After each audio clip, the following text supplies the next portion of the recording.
I did my hair because I'm going to a concert later, and I normally don't style it like this, but I realized I kind of look like, you can't tell me you don't see it. Like, it's just the hair. I might change it. I'm gonna be honest. I'm not really feeling it. Today I wanted to do a video on gender expression. Specifically, my gender expression. When I was writing this, I wrote a lot more than I thought I did. So let's see if a lot of this stays in the video or not. I'm just gonna be reading what I wrote. So, quite literally just me reading to y'all. Go to bed. Go to sleep. This is Storytime with Shelby. When I was a little kid, I was always called myself a tomboy. I wore camo and my dad's fishing boots, and I had unruly curly hair that my mom had no idea what to do with. My dad is bald, but he's the one with the curly hair. My mom has thin, straight blonde hair. And I also acted like I hated the color pink, like every tomboy. As I got older, I started to accept my feminine side because I grew up in the church. Growing up in the church, I needed to be seen as a respectable young lady. I love doing my hair and especially my makeup, but it wasn't necessarily to feel feminine. It was more so a way to express myself and express my creativity. At 16, I had a bit of a revelation and I started my deconstruction from the church. During that time, I also learned what the LGBTQ community was. I had never even heard the word gay. I never heard of a gay, trans, lesbian person before, nothing. When you're young and you're trying to figure out who you are, you try to think of every way possible that you can describe yourself and every box that you can check off. But for me, I never needed labels, so to say. I quickly understood that sexuality and gender is fluid.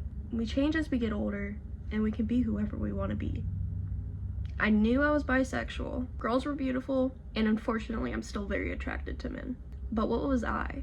Even though I didn't feel the need to define my gender, that question did still pop in my head. I eventually found a label that, even though I didn't need it, it would help others to understand me better, and that was gender fluid.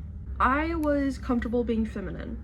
I was comfortable being masculine, but I was never always just one. I wasn't non-binary. I didn't feel like I was neither of them. I find I'm most comfortable being androgynous, if I'm being honest, which is why I come to you today, barefaced, no makeup, just me. Before, I'm actually about to, was probably dressed really fit. I'm wearing a dress and doing my makeup, but then I also like how I look now. And I feel like that's just the duality of me, but I find that always when I go to present myself in public, it's always feminine because it's the only way I know.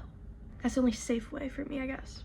I'll get into that. Definitely more comfortable presenting androgynous. I just never felt like I came off masculine or androgynous though. I spent the last year and a half in a privately owned cosmetology school. I had to present overly feminine every day. If you were assigned female as birth, you needed to wear a certain amount of makeup every day. They really expected eyeliner and lips, specifically red lips, but we got them to chill out on that. If you were assigned male at birth, then you could wear pants and a casual shirt. You could wear makeup, nobody would bat an eye. It's the beauty industry, but it's also owned by small-minded conservatives who would probably talk about you. And if you were non-binary, then you just had to present as whatever you were assigned as birth because they were not really gonna care. They would try to care, they would act like it. If I'm assigned female at birth, I'm gonna have to present like that. I walked in, I can't just choose one day to not wear makeup because I'm feeling a little bit more masculine. I have to present every day the same exact way. Overly feminine because they want you to look like that. I'm not saying all cosmetology schools, I'm just saying the one that I went to.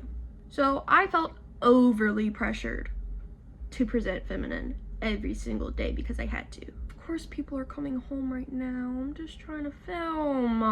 I will come back to the rest of this. Okay, we are back like an hour later. I actually think it's kind of fitting that like I started the video out looking one way and now I look the complete opposite. Just hyper femme, whatever.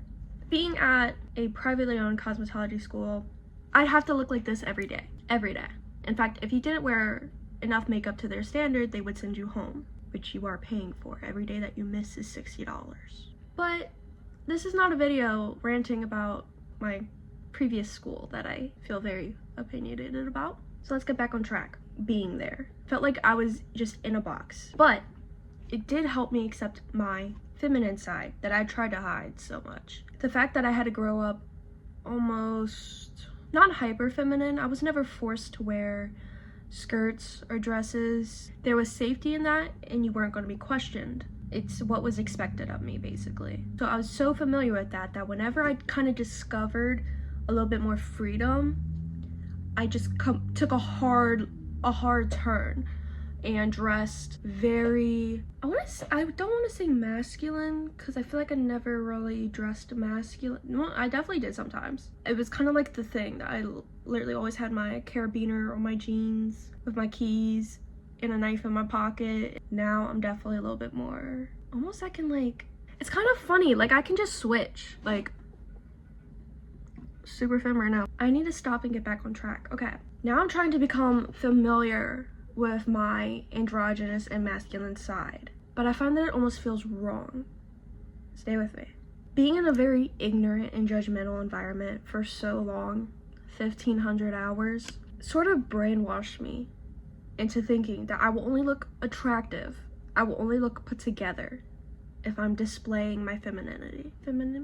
Basically, I was taught that you needed to have some makeup, your hair nice and neat to look presentable. And the fact that that's the only way I saw myself for so long, it is now difficult. I feel confident like this. I feel like I'm ready to go. I look my best. Like I can handle anything. I want to be able to feel this way when I'm the opposite too. Just because I have makeup on, like that just enhances what I have. I need to be able to feel beautiful both ways, if that makes sense. But I feel like masculine beauty with feminine beauty, they're not two different things, but for me, or on me, it feels like that. And I have to kind of relearn everything, I guess, is the best way to put it. For a while, I was really intrigued with her big theory is that gender is performative entirely. Who are you going to act as today? Who are you going to dress up as today? Her words really helped me feel more secure in myself and my gender expression. Because first off, we know gender is a societal construct. We think, oh, girl color is pink, boy color is blue. Years and years ago, it was the opposite. The girl color, the feminine color was blue, and the male color was pink. It's all based on society and what is relative to the current norm. Listening to Judith Butler's, to some of their speeches, really helped me think of gender exactly like how she claims, more of a performance. And along with that, I stopped calling it my gender identity, because for me, personally, and this is not, I'm not saying you need to stop calling it your gender identity.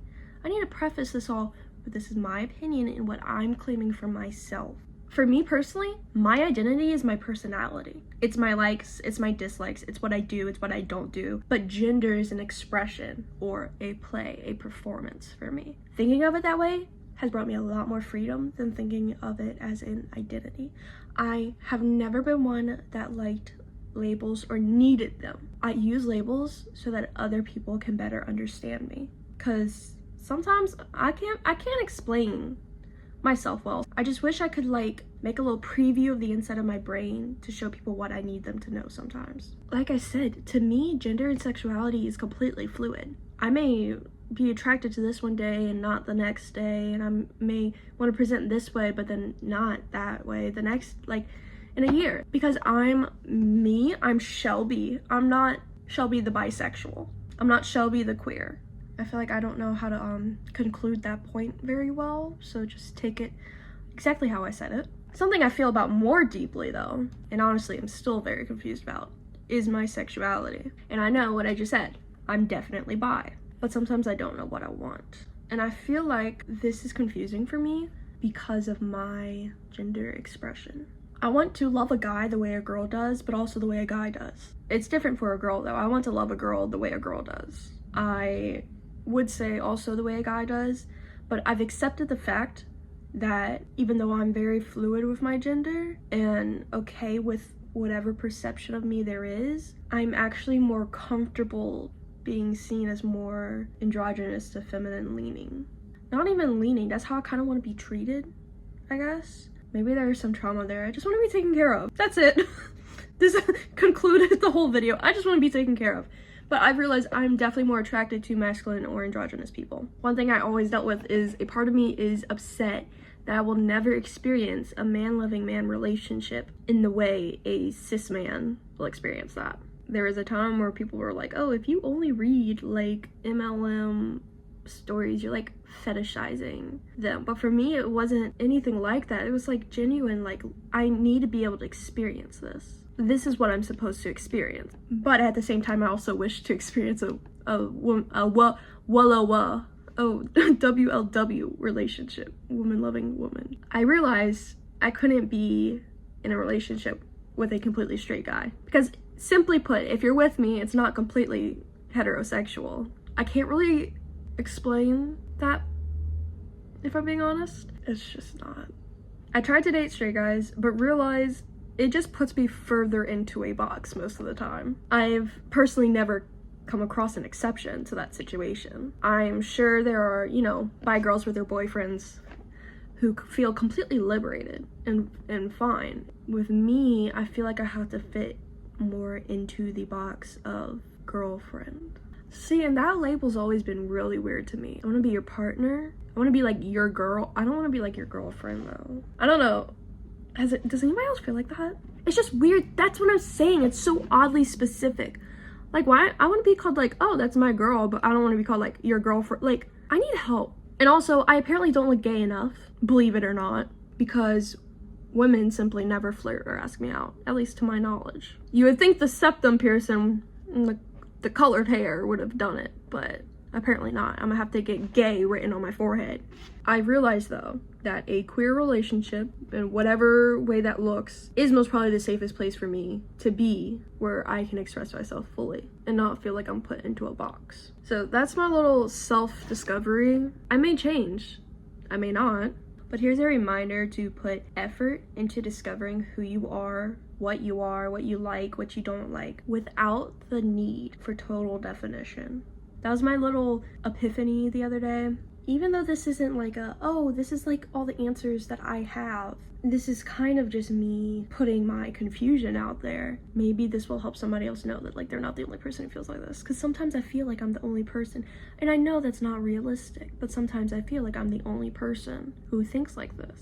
So I hope that I can meet more people in the future and talk with more people who have thought like this and have dealt with this mindset. That's my video. I fixed the hair, and I think I like it like this better. I promise I know how to do hair. By the way, the description the link in my description has all my links. My personal Instagram, that you should definitely follow because I'm a little crazy up here.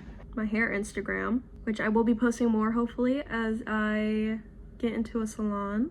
I think my Spotify is on there. And then my Pinterest, which I think I've already said in the last video. It's like, if you want to be really weird, just go follow my Pinterest. Just do it. It's like a literal window into my brain. I love Pinterest. See, and you can tell when I am fully dressed up, which I'm not dressed in my outfit yet. When I've got my makeup on and my hair done, I talk and express myself more confidently. Like, I know you can tell. Do we like the concert makeup? I need to stop. I'm just talking.